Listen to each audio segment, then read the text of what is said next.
Hello दोस्तों, नमस्कार। स्वागत है एक बार फिर आपके अपने चैनल डीआर माही पर। तो आज की इस वीडियो में हम देखेंगे एसिड एम बेस के जो आपके होते हैं शॉर्ट आंसर। ठीक है, क्या होंगे? शॉर्ट आंसर होंगे, उनको देखेंगे क्योंकि लास्ट वीडियो में हमने देखा था इसके जो ऑब्जेक्टिव क्वेश्चन है। ठीक है, तो उसी का पार्ट 2 हम लेकर आए हैं और इसमें देखने वाले हैं जो आपके शॉर्ट आंसर होते हैं। ठीक है, तो देखो यहाँ पर आपका जो पहला आपका शॉर्ट आंसर दिया गया है वहां पर आपसे पूछा जा रहा है कि सोडियम बाइकार्बोनेट का उपयोग लिखिए। क्या लिखना है आपको? सोडियम बाइकार्बोनेट के उपयोग। तो आपका जो सोडियम बाइकार्बोनेट होता है वो कोल्ड ड्रिंक बनाने में, सोडा वाटर बनाने में, बेकिंग पाउडर बनाने में और दवाओं में प्रयोग होता है। ठीक है, तो आप इसको ध्यान में रख सकते हैं। उसके बाद अगला क्वेश्चन यहाँ से पूछा गया है आपसे कि क्या होगा जब बुझे हुए चूने को क्लोरीन से अभिक्रिया करता है तो वहां पर आपका होता है ब्लीचिंग पाउडर। ठीक है, क्या? ब्लीचिंग पाउडर या फिर विरंजक चूर्ण का निर्माण, जिसका रिएक्शन कुछ इस प्रकार से होगा।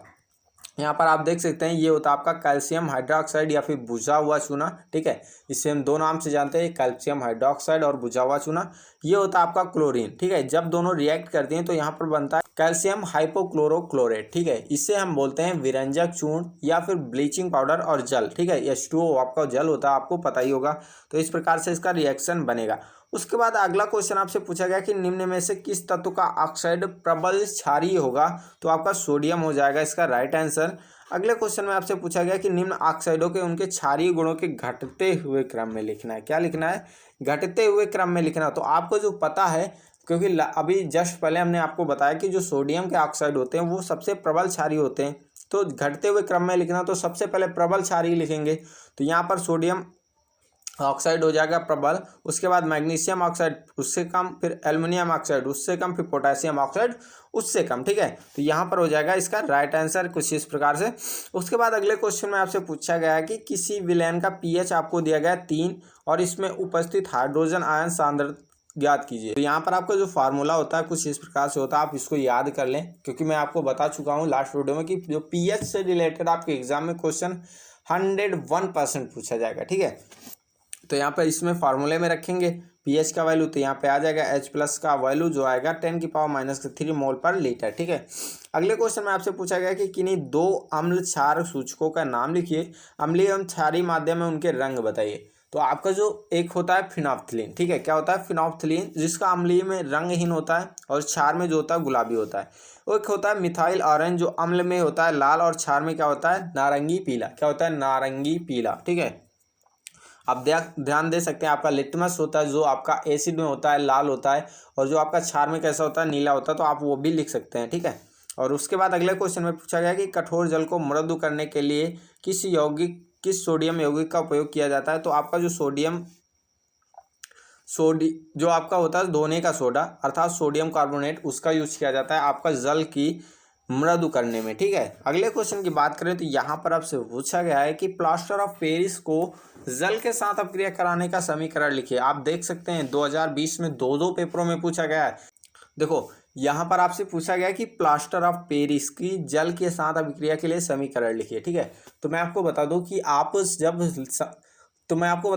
जब समीकरण लिख पाएंगे जब आपको फार्मूला पता होगा। ठीक है, अगर आपको फार्मूला नहीं पता तो मैंने एक वीडियो बनाई थी जिसका लिंक आपको डिस्क्रिप्शन में दे दिया गया है, जहां से आप देख सकते हैं सारे फार्मूला। ठीक है, तो जो आपका प्लास्टर ऑफ पेरिस होता है उसका फार्मूला होता है CaSO4 × ½ H2O। ठीक है, और जो आपका 1.5 अणु जल के साथ मतलब 3/2 H2O के साथ रिएक्ट करता है तो आपका जिप्सम बनाता है, जिसका फार्मूला होता है CaSO4 × 2H2O। क्या होता है? CaSO4 × 2H2O। तो कुछ इस प्रकार से आपका रिएक्शन बन जाएगा। ठीक है, अगले क्वेश्चन में आपसे पूछा गया कि CaOCl2 यौगिक का प्रचलित नाम। तो मैंने आपको बताया है विरंजक चूर्ण होता है, ब्लीचिंग पाउडर होता है, या फिर कैल्शियम हाइपोक्लोरोक्लोरेट। ठीक है, क्या होता है? कैल्शियम हाइपोक्लोरोक्लोरेट होता है। तो यहाँ पर आपका अगला क्वेश्चन पूछा गया है कि जो उस पदार्थ का नाम बताइए जो क्लोरीन से अभिक्रिया करके विरंजक चूर्ण बनाता है। ठीक है, तो विरंजक चूर्ण कौन बनाता है? वो आपका बिना बुझा चूना बनाता है, शुष्क बुझा चूना। और यहाँ पर आपका इसका फार्मूला होता है CaOH का होल टॉइस, जिससे हम पढ़ते हैं कैल्शियम हाइड्रोक्साइड। ठीक है, आप इसको भी ध्यान रख सकते हैं। अगले क्वेश्चन में आपसे पूछा गया कि सोडियम हाइड्रोजन कार्बोनेट, जिसे हम खाने का सोडा भी बोलते हैं, सोडियम बाइकार्बोनेट के विलयन को गर्म करने पर क्या होता? इस अभिक्रिया के लिए समीकरण लिखिए। ठीक है, तो सोडियम हाइड्रोजन कार्बोनेट को गर्म करने पर निम्नलिखित अभिक्रिया होती है। आप यहाँ पे देख सकते हैं सोडियम हाइड्रोजन कार्बोनेट और इसको जब हीट करेंगे तो आपका सोडियम कार्बोनेट जल तथा आपका कार्बन डाइऑक्साइड गैस बनेगा। ठीक है, तो आप इसको भी देख सकते हैं। उसके बाद आपसे कहा गया कि एक क्रिस्टलीय पदार्थ वायु में खुला छोड़ने पर अपना क्रिस्टल जल छोड़ देता है और सफ़ेद अपारदर्शक पाउडर परिवर्तित हो जाता है। या अपारदर्शक पाउडर जो होता है धोने के काम आता है। क्या होता है? धोने के काम आता है। तो क्रिस्टलीय पदार्थ की पहचान कीजिए। तो वहाँ पर जो आपका क्रिस्टलीय पदार्थ होगा वो होगा वॉशिंग सोडा, तो जिसका फार्मूला होता है Na2CO3 इंटू 10H2O। ठीक है, तो आप इसको भी ध्यान रख सकते हैं।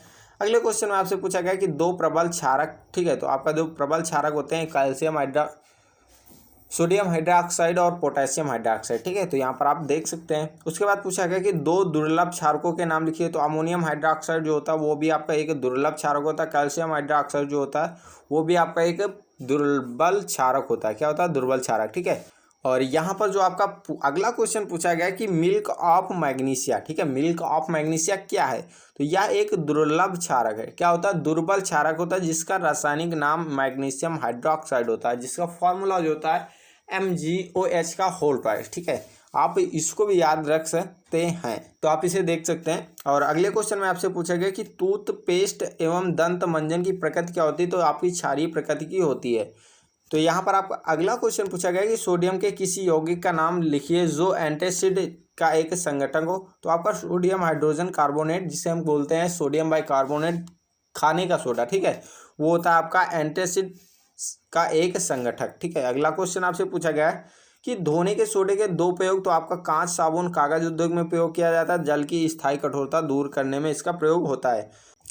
अगले क्वेश्चन में आपसे पूछा गया कि एक पदार्थ जिसे 373 केल्विन पर जिप्सम को गर्म करने पर प्राप्त होता है, उस पदार्थ का नाम एवं रासायनिक सूत्र लिखिए। ठीक है, तो जिप्सम को हम जब 373 केल्विन पर गर्म करेंगे तो आपका प्लास्टर ऑफ पेरिस बनेगा, जिसे हम कैल्शियम सल्फेट हेमी हाइड्रेट बोलते हैं। और फार्मूला आप देख सकते हैं CaSO4 इंटू हाफ H2O। ठीक है, अगले क्वेश्चन में आपसे पूछा गया अम्ल एवं धातु कार्बोनेट की अभिक्रिया से कौन सी गैस उत्सर्जित होती है? तो आपकी कार्बन डाइऑक्साइड गैस निकलती है।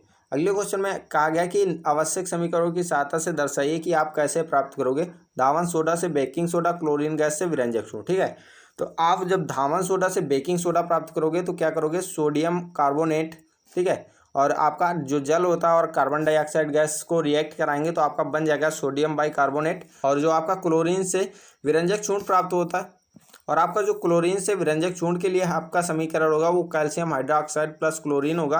और यहाँ पे आपका रिएक्ट होने के बाद कैल्शियम हाइपोक्लोरोक्लोरेट बनेगा और जल बनेगा। ठीक है, तो यहाँ पर आप देख सकते हैं रिएक्शन। और अगला क्वेश्चन आपसे पूछा गया कि पीएच का गणितीय परिभाषा क्या होगी? तो घोल में हाइड्रोजन आयन की सांद्रता का ऋणात्मक लघुगणक को पीएच कहते हैं, जिसे निम्न समीकरण से स्पष्ट किया जा सकता है। ठीक है, तो आपको यह फार्मूला होगा पीएच इक्वल टू माइनस का log बेस 10H प्लस, ठीक है, या फिर H प्लस बराबर 10 की पावर माइनस का पीएच। ठीक है, ये आपका फार्मूला होगा, आप देख सकते हैं। और अगले क्वेश्चन में आपसे पूछा गया कि घोल की हाइड्रोजन आयन सांद्रता क्या होगी जब इसका pH 4 होगा? तो जब इसका pH 4 होगा तो आपका फार्मूला जो होता है वो होता है H प्लस इक्वल टू 10 की पावर माइनस का pH। तो यहाँ पे ये हम रखेंगे तो यहाँ पर ये आ जाएगा इसका सांद्रता। अगले क्वेश्चन में आपसे पूछा गया कि बेकिंग सोडा का रासायनिक सूत्र। तो बेकिंग सोडा क्या होता है? वो होता है आपका खाने का सोडा। ठीक है, तो खाने का सोडा का फार्मूला होता है NaHOCO3। ठीक है, क्या होता है? NaHCO3। अगला क्वेश्चन आपसे पूछा गया क्या होता है जब बुझे हुए चूने पर क्लोरीन गैस प्रवाहित की जाती है? ठीक है, तो विरंजक चूर्ण बनता है और आपका जो रिएक्शन होगा कैल्शियम हाइड्रोक्साइड प्लस Cl2, और ये आपका रिएक्ट होकर बनेगा CaOCl2। ठीक है, और अगले क्वेश्चन में आपसे पूछा गया कि प्लास्टर ऑफ पेरिस के दो महत्वपूर्ण उपयोग लिखिए। ठीक है, तो ये आपका शल्य चिकित्सक में टूटी हुई हड्डियों को जोड़ने के लिए और खिलौने में मूर्ति बनाने में प्रयोग होता है। ठीक है, तो इस प्रकार से हमने 26 जो आपके शॉर्ट आंसर है वो कंप्लीट किए, जो आपके एग्जाम के पॉइंट ऑफ व्यू से काफ़ी ज़्यादा इंपॉर्टेंट है। तो आप हो सके तो आप इसका नोट्स बनाएं और बार बार रिविजन करें। तो अभी हम एंड करते हैं इस वीडियो को और मिलते हैं नेक्स्ट वीडियो में नए टॉपिक के साथ। तब तक के लिए बाय, जय हिंद, जय भारत।